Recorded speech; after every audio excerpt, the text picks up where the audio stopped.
In this video, traders, we are going to look at some of the clues and some of the signs that we should be holding a trade or literally scalping a trade. Stay tuned.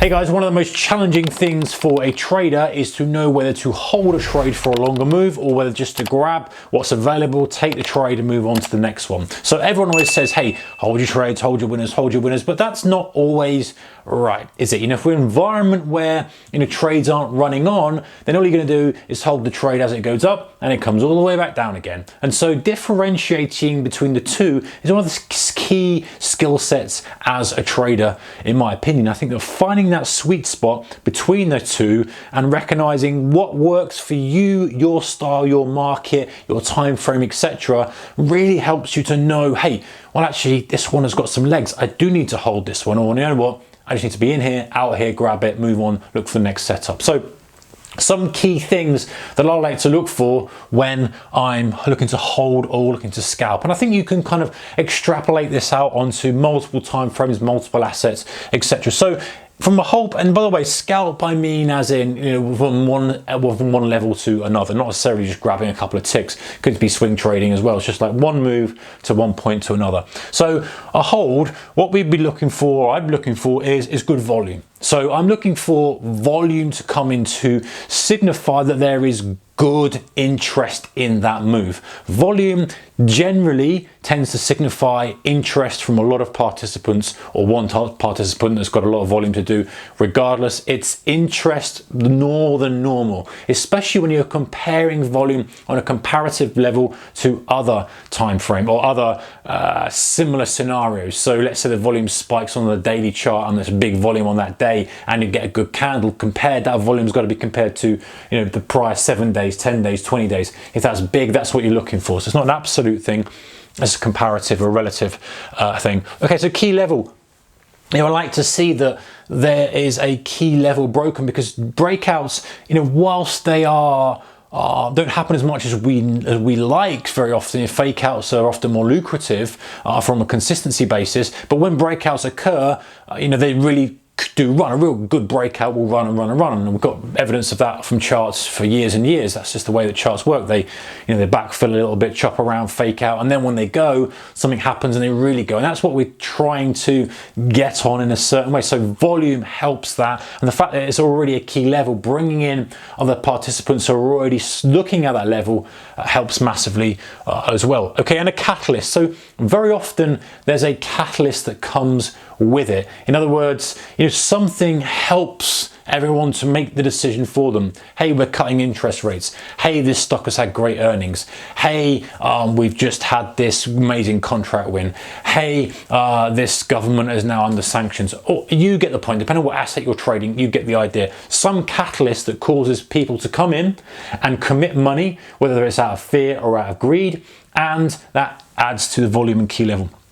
Other metrics. So this is going to depend very much on what you're trading, but for example, if we're day trading, you might look at the first opening 15-minute range. If that's wide, then maybe you can guess that the daily range might be wider than normal, and that might give you an idea to hold the trade. Same the overnight range. The overnight range is wide. If you're trading a S&P 500 Globex sessions wide, you might go, well, actually, I don't really want to be grabbing kind of two handles off this. I want to be looking for maybe 10 or 15 because we've got the potential for a reasonably big day today. So that's obviously depending on the market you're trading yourself. Wider evidence of money flow. What do I mean by this? So if you have correlated markets where you're seeing money flowing perhaps from gold into stocks, and yes, I appreciate those correlations aren't always the case. It's certainly not the case at the moment while I'm doing the videos, but if there are correlations, let's say there's a lot of tech that moves in sync and that's all moving up as well, so you've got evidence to say that money's flowing in generally to the whole asset class that you're trading, then that might signify that this thing has got a lot of room to run further. All right, now look at scalp, guys. We've got scalp here.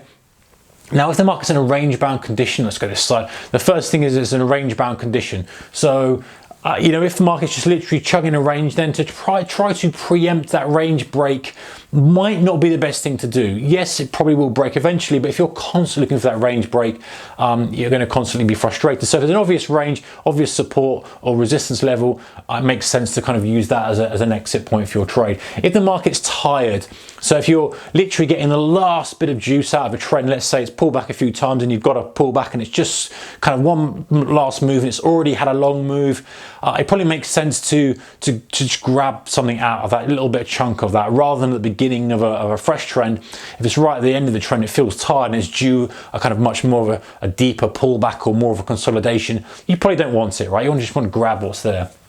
Mean reversion. If a true mean reversion trade, i.e. you're trading counter trend back to a VWAP, or you're trading back to a moving average or a Bollinger Band extension, or overbought, oversold, or literally the thesis of the trade is this string is stretched, I'm looking for it to contract and close a position, I'm not looking for it to cross and stretch in the other direction, I'm purely looking for that, then it makes sense just to grab what's on the table there. Time sensitive, so that could be if you are trying to trade this particular window where you know there's volatility that might die off. So it might be after, let's say, some sort of useful data, economic data, should I say, but there's not that market moving. It's not a catalyst, but it just kind of moves the market. Maybe it swings it one way and the other and you're trading around that, then you're not going to hold it any longer than that because the thesis of the trade is to capitalize on these algos, pinging stops either side. For example, you get the idea. And the final thing is, brief momentum. So it's when, this is perhaps when you'd switch it from kind of looking to hold the trade to the scalp trade, is that, when you had the momentum, but then it just starts to die, just dies off, nothing happens. And that's the point you go, right, well, I'm not going to hold it anymore because it doesn't have the attributes that I need to see it going further. Some of the skills, guys, it's a big skill, I think, for traders to do. I think it's still challenging to try and find out when you should hold it and when I should not. We tend to err on one side or the other. We tend to try to hold stuff too long sometimes, and then that bites us, and then we kind of just scalping and we leave stuff on the table. So I don't think we can ever get it perfect, but if we can have a little formula and some little rules that help guide us a little bit, then we can get to on the end of a couple of decent runners, and that really does boost the P&L. Similarly, if we're scalping stuff that's the right thing, again, it keeps us on the right side of markets and conditions. All right, guys, take care and keep the risk manager, whatever you're up to, and I'll see you in the next one. Bye-bye.